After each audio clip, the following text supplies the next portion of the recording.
Hello, people. Hi. Oh my gosh, it is a rainy, thunderstormy day in LA and it's making me so happy. Oh, I love the rain so much. We need it. We need it. Okay, so today I want to talk about utilizing the power of desire to manifest. Okay, so a lot of what I'm going to be talking about today is Esther Hicks based. So I don't know if any of you are familiar with Esther Hicks or Abraham Hicks. She's amazing. The book Ask and It Is Given is phenomenal. It was completely life-changing.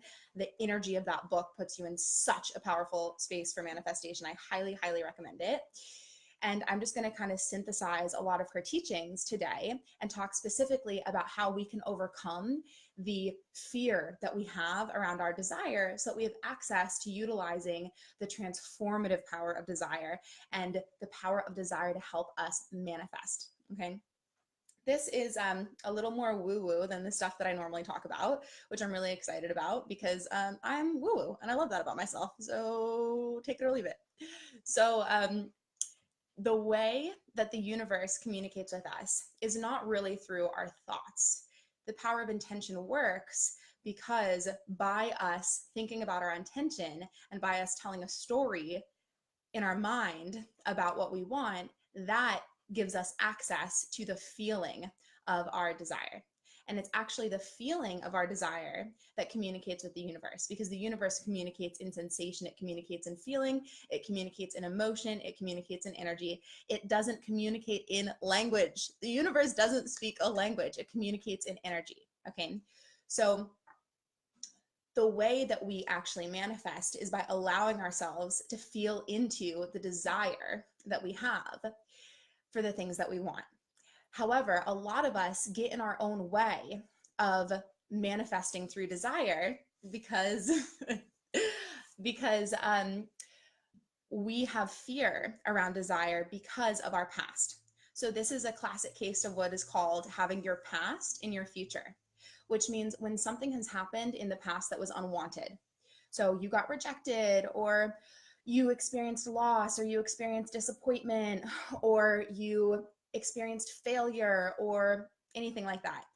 When something happens in the past that is unwanted, we have the tendency to tell a story about what happened and project that out into our future and believe that that same thing is going to happen in the future because it happened in the past. Right? Okay, so if our past is in our future, and if we're afraid that what has happened in the past is going to happen again in the future, this gets in our way of allowing ourselves to be in the frequency of desire. Because, for example, if in the past you let yourself be in the frequency of the desire that you had for somebody, and then that didn't work out and you got disappointed, the mental narrative that it's easy to tell about that is the narrative of, oh, because I let myself feel this desire, that's why I got disappointed. So we tell ourselves, if I just don't let myself experience that desire in the future again, then I'm not going to get hurt, I'm not going to get disappointed, and I'm not going to get let down. Because I'm going to beat the universe to the punch. Nobody's going to be able to disappoint me or reject me because I'm already going to believe that what I want isn't possible, so that I don't have to get rejected and I don't have to get disappointed, right? So this is why so many of us have not tapped into the manifesting power of our desire, because we're afraid of our desires. Because in the past, when we've let ourselves feel into how much we want something, when we've allowed ourselves to dream, when we've allowed ourselves to want what we want, whoa, that was a huge lightning bolt. That was so cool. Okay. Wow, I love this. Okay.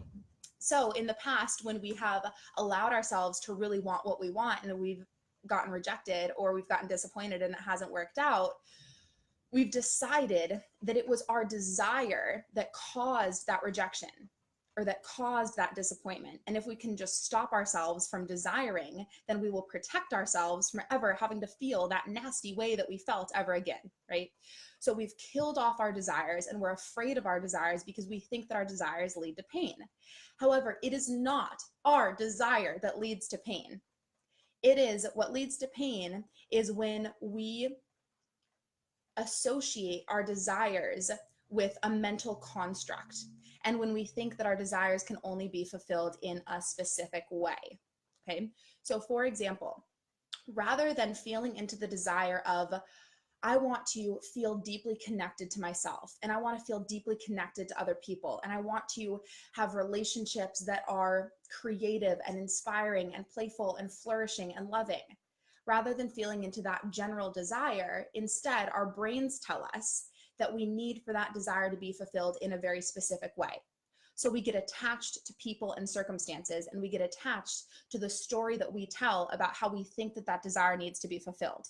So we become obsessed with a specific person or a specific circumstance, and we think, I don't want my desire to be fulfilled in just any way. I want for my desire to be fulfilled in the specific way that my brain is telling me that it needs to be fulfilled. But the trouble here is that our minds are limited, but the universe is unlimited.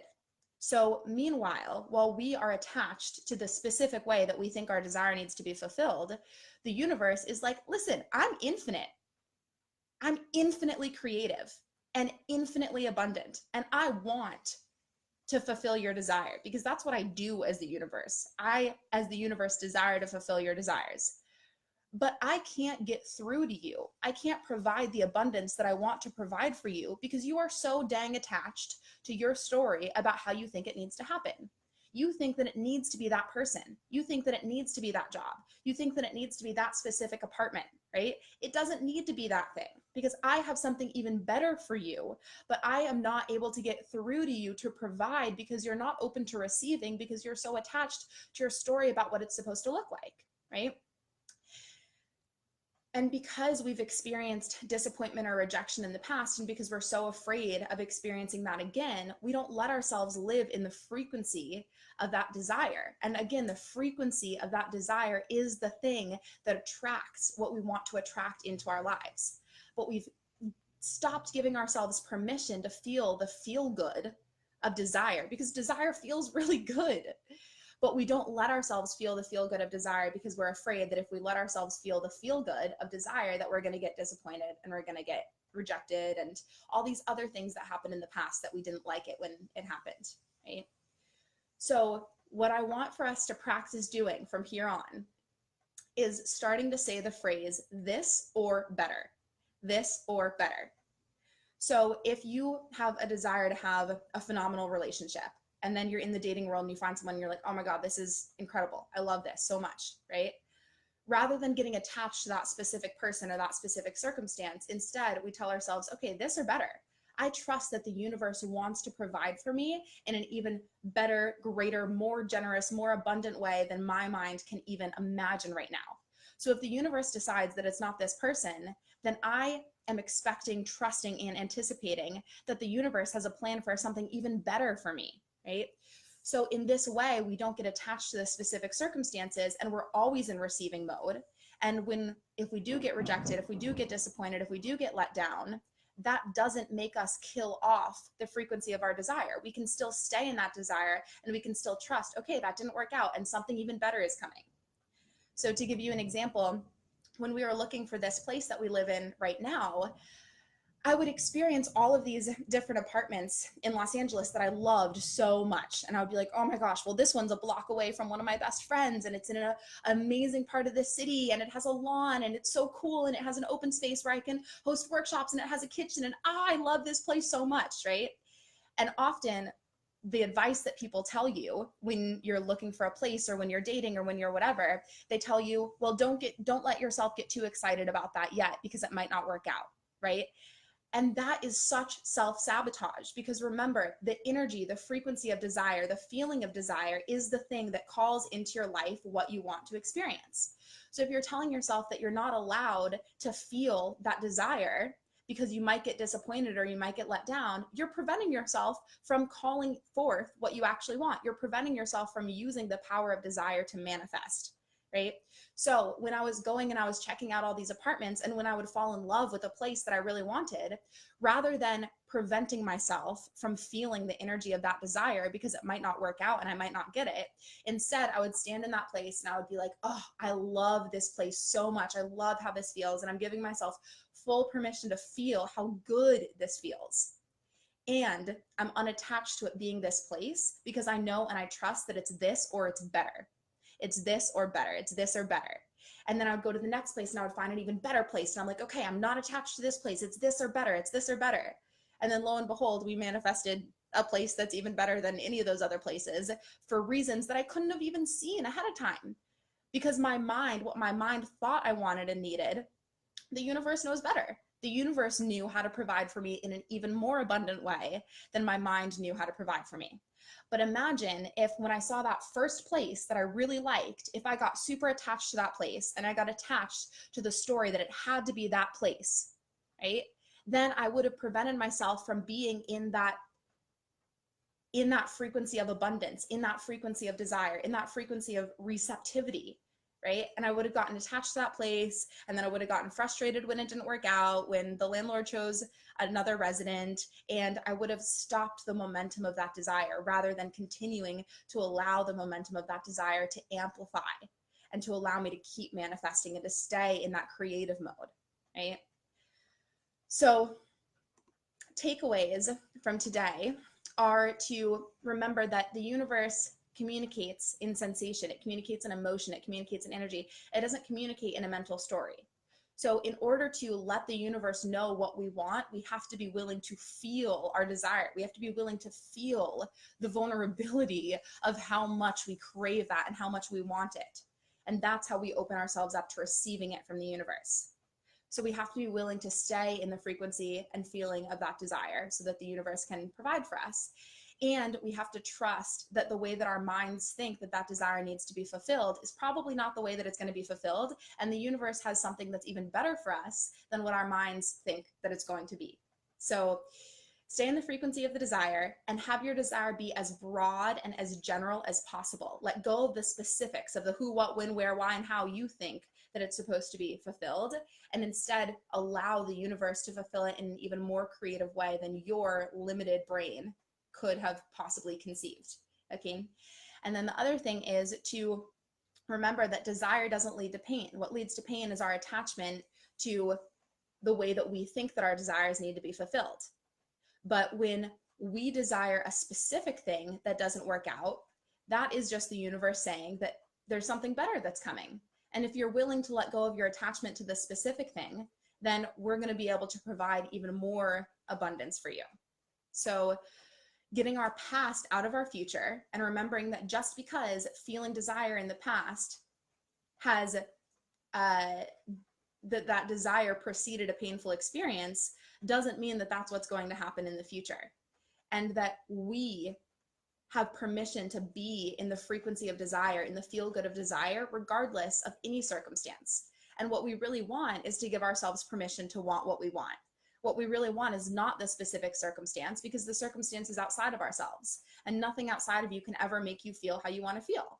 How you want to feel is in that frequency of desire, and you have access to that frequency of desire regardless of any circumstance, regardless of if that person wants to date you, regardless of if the landlord gives you that property, regardless of if the person hires you for the job, regardless of all of that, you get to stay in the juicy feel good of the frequency of that desire. So give yourself even more permission today to want what you want, and just notice the fear that's there. When you let yourself feel into the vulnerability of wanting what you want, immediately there's going to be fear there, because immediately there's going to be all these stories about, well, but what if it doesn't work out, and yada, yada, yada. And you can choose where you want to put your attention. Do you want to put your attention onto that fear, or do you want to put your attention onto that desire? And if instead you put your attention on that desire and you feel into how good that desire feels, and meanwhile you see that fear and you witness it and you love it and you give it permission to be there and you comfort that fear, you don't need the fear to go away. The fear can still be there. It's just important that you love that fear and that you let it be there and that you comfort that fear rather than being afraid of the fear. So let the fear be there and simultaneously choose to put your attention on your desire. Okay. So there was a couple questions that came through. Let me go back and read those. The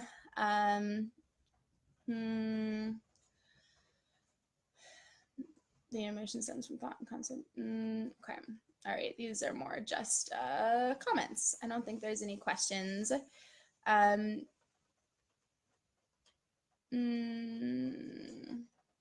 All right, if you do have a specific question about any of this, feel free to message me and I'd be more than happy to engage with you. And if there is anything that you want specific Insta coaching on, then feel free to reach out and let me know, and I'd be happy to do a live video on that as well. Also, so tickets for the Yes event are still on sale. I'm doing a large live event for women called the Yes event, and hundreds of women are going to come together and step into their hell yes life at the end of March. And the landing page for that is yeseventlive.com. I would love for you to join us there, so go check that out. And I also have a couple spaces open, just about 2 spaces open for private coaching clients right now as well. So if you want to have a conversation about potentially coaching with me or working with me, feel free to reach out and we can talk about that. Thank you all for tuning in. And for those of you in LA, enjoy the rain. That was easy. Ooh. That was easy. That was easy. All right. I'll see y'all later.